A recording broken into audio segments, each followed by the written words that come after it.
រឿងភូដងនំខ្មោចបន្ទាប់ពីឮសំឡេងប្រពន្ធរបស់គេស្រែកហៅគេរួចមកក៏ស្រាប់តែឮសំឡេងឪពុករបស់គេស្រែកហៅទៀតពេលនោះវ៉ាន់លបដើរចេញមកខាងក្រៅសំដៅទៅរកខ្មោចទាំងពីរឃើញលេងនោះក៏ឆាប់ប្រែក្រឡាជាឪពុកនិងប្រពន្ធរបស់គេភ្លាមនោះវ៉ាន់ក៏ដើរសំដៅទៅរកឪពុកនិងប្រពន្ធរបស់គេខ្មោចទាំងពីរក៏សណ្ដំប្រលឹងរបស់វ៉ាន់ធ្វើឲ្យវ៉ាន់បាត់បង់ស្មារតីរួចហើយក៏ដើរទៅតាមខ្មោចទាំងពីរនោះកូនវ៉ាន់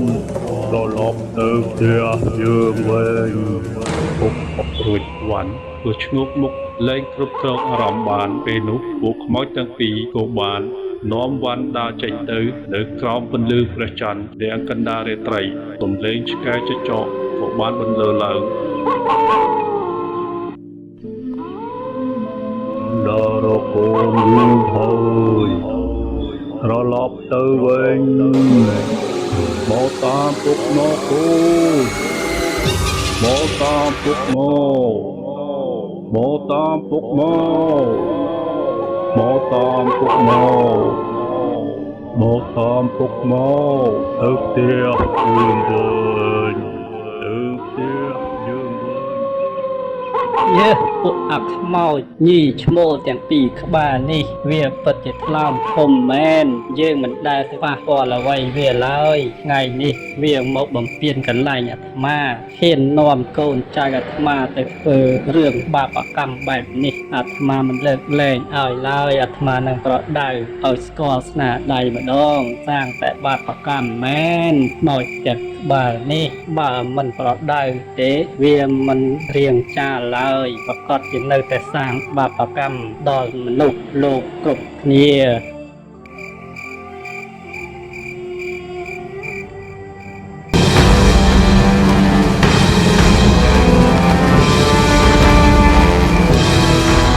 ពីនោះបាននាំវ៉ាន់មកដល់រួចមកពួកខ្មោចទាំងពីរនោះឲ្យវ៉ាន់ឡើងទៅលើដើមឈើដើម្បីចូលកោសម្រាប់លួចឡើងទៅ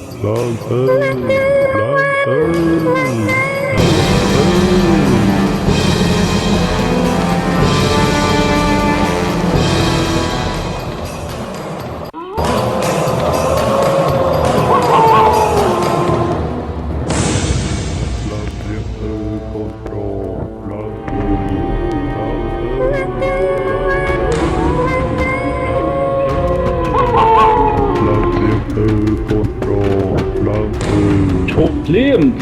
បិសាចមកពីខាងណាហ៊ានបំពេញលើកូនចៅរបស់យើងផងណាសំចង់រយចាប់ហោចចេញភ្លាមទៅកុំមកចេះដឹងរឿងរបស់យើងអីមើលតែញោមម្នាក់នេះមានសំណុំអ្វីជាមួយនឹងឯងហេតុអ្វីបានជាឯងចង់យកជីវិតគេបែបនេះវាពិតជាបាបកម្មខ្លាំងណាស់ចាញ់ឲ្យឆ្ងាយទៅប្រយ័ត្នយើងទ្រាំមិនបាននឹងសម្រាប់ទាំងឯងទៀតនៅហើយអាយ៉ាអាខ្មោចញីឈ្មោលទាំងពីរក្បាលឯងនេះ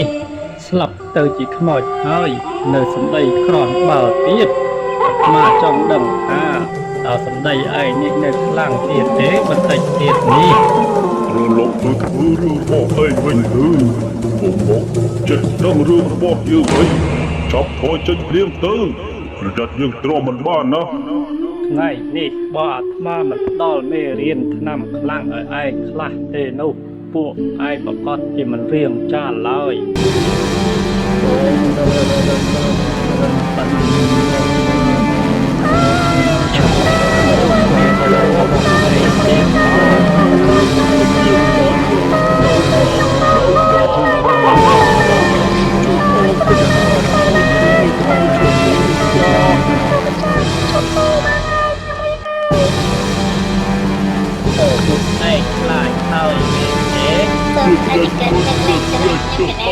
ខ្ញុំគណៈពិតជាដឹកកំហុសហើយសូមលើកលែងទោសផងដែលជាកូនពួកខ្ញុំពិតជាដឹកកំហុសមែន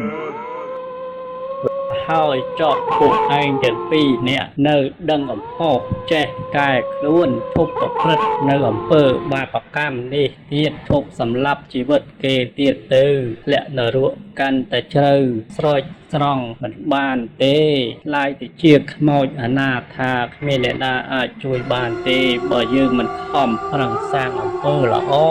ដើម្បីទទួលបុណ្យកុសលនឹងបានឆាប់ជាតិទៅជាមនុស្សនឹងគេសាងតែអំពើល្អទៅបើឯងនៅប្រព្រឹត្តអំពើដោយសពថ្ងៃនេះទៀតព្រះក៏ជួយឯងមិនបានដែរណាហើយចោះបានហើយឆាប់ត្រឡប់ទៅវិញទៅថ្ងៃក្រោយក៏មកទីនេះទៀតចូលសាងអំពើល្អលើទេ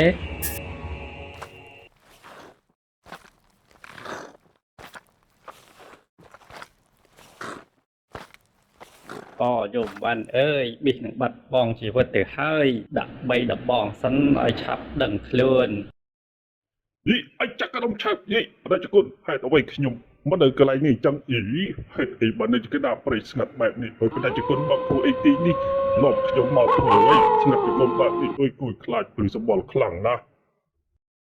អូទើបតែដឹងខ្លួនតើនេះអំបញ្ញមិញនេះប៊ីសនឹងខ្សែជីវ៉ាទៅហើយមើលខ្សែចងអនៅលើនោះទៅប៊ីសនឹងស្លាប់ដោយសារខ្សែនេះទៅហើយ អើយគួយខ្លាចខ្លាំងណាស់រាជគុណអើយអើយបាច់ខ្លាចទៅណាបាត់ទៅហើយអើយនៅណាអើយជួយខ្លាចមែនទេអើយរាជគុណចាប់ទៅវិញទៅខ្ញុំខ្លាចណាស់ គឺថាពួកគេនោះអាត្មាបានបណ្ដេញទៅវិញអស់ហើយមិននៅទីនេះទៀតទេបើសិនជានៅទីនេះនោះបើសិនជាញោមបានឃើញពួកគេនោះប្រហែលជាញោមនឹងលុះប្រលឹងហើយគាត់ទៅលេខនោមដាក់ខោហើយណាញោមគេបាននាំឯងមកទីនេះប្រងឯងនឹងឡើងចោលកនៅលើដើមឈើនោះណាឃើញទេណាហើយឥឡូវនេះមេឃក៏ជិតភ្លឺដែរត្រឡប់ទៅវិញទៅព្រោះព្រឹកឡើងញោម ត្រូវប្រញាប់ចុះពីលើភ្នំត្រឡប់ទៅផ្ទះវិញដើម្បីជួបជុំប្រពន្ធកូនរបស់ញោមគាត់តែជាបារម្ភពីញោមខ្លាំងណាស់ហើយមើលទៅព្រោះពេលយប់ទៅហើយមិនដល់ឃើញញោមត្រឡប់ទៅផ្ទះវិញយ៉ាងនេះទៅតោះទៅវិញទៅ អូយគាត់ទៅឆាប់មកទៅតែជគុំខ្ញុំចង់ទៅទីនេះទេអូយគាត់ទៅវិញខ្លាចខ្លាំងណាស់អូយណាខ្ញុំគេដាក់មកកន្លែងនេះទេជគុំអើយនេះដល់ខ្លាចខ្លាំងណាស់ពុត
ណាស់ហើយញោមវ៉ាន់អើយមិនបាច់ពើទេឆាប់ទៅសម្រាកទៅរស់អស់កម្លាំងពេញមួយយប់ទៅហើយមិនបានគេងផងឆាប់សម្រាកទៅ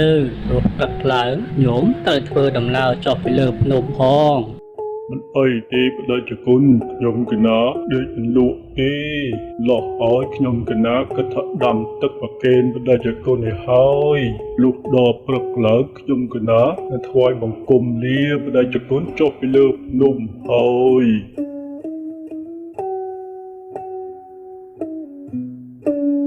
លុះដល់ព្រឹកឡើងវ៉ាន់ក៏មកក្រាបថ្វាយបង្គំលាប្រដេជគុណចុះពីលើភ្នំរកក្រុមគ្រួសាររបស់ខ្លួនវិញ ខ្ញុំកណាសូមកាប់ថ្វាយបង្គំលាបដិជគុណចុះពីលើភ្នំត្រឡប់ទៅផ្ទះវិញហើយកណាសូមអរគុណបដិជគុណដែលបានជួយជីវិតខ្ញុំកណាម្ដងហើយម្ដងទៀតជីវិតរបស់ខ្ញុំកណានេះគុំតែបានបដិជគុណ ស្រេចសងជួយសង្គ្រោះទីកុំឲ្យខ្ញុំគណៈបាត់បង់ជីវិតបាត់ទៅហើយខ្ញុំគណៈពិតជាអរគុណបដិជគុណខ្លាំងណាស់ខ្ញុំគណៈក៏សូមទោសបដិជគុណដែលមិនស្ដាប់ដំបូន្មានបដិជគុណបានហាមនៅតែជជែកចេញមកក្រៅធ្វើឲ្យបដិជគុណមិនបានសឹងពេចមួយយប់ដោយសារតែខ្ញុំគណៈគុណបនបដិជគុណមួយនេះខ្ញុំគណៈមិនដឹងថារកអ្វីមកតបស្នងព្រះគុណរបស់បដិជគុណមួយនេះឲ្យបានស័ក្តិសមឡើយមិនអីទេញោមបានអើយឆ្លងកាត់រឿងរ៉ាវកន្លងមកនេះញោមដលច្បាស់ពីបាបបន់ហើយមែនទេបាបកម្មវាមានពិតណាញោមចូលញោមឈប់សាងអំពើបាបទៀតទៅ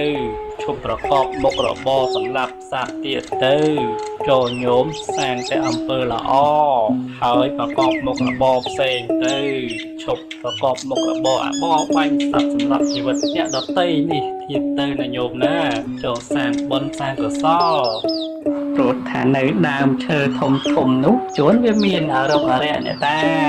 ឬក៏ព្រៃបិសាចជាដើមដែលគេបានស្នាក់អាស្រ័យនៅ